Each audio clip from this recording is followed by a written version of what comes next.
How to buy influencer Pepe token. So this token came under the symbol of INPEPE. Now before we start, this is not financial advice. I'm not professional or economic expert, so before investing in any project that you find on my channel, please do your own research. Now before going out by this token, make sure to check the X account and keep following the updates about this token. Now as you can see, if you click on their official website, you will be able to land this pre-sale page. Now first of all, what you need to do, it's by, as you can see here, you can connect your wallet by typing here. So if you don't see your wallet here, click on I don't have a wallet. So after you click on it, just scan the QR code and create your account and buying up with card or crypto. Now I will select the MetaMask. So after you connect your wallet to the pre-sale page, what you need to do, select your token from here, the USDT or the Ethereum. Now here you can type how much you want to buy.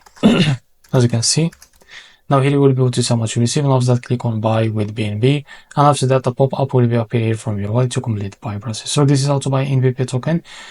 If you found this very helpful, please like and subscribe. See you in the next video.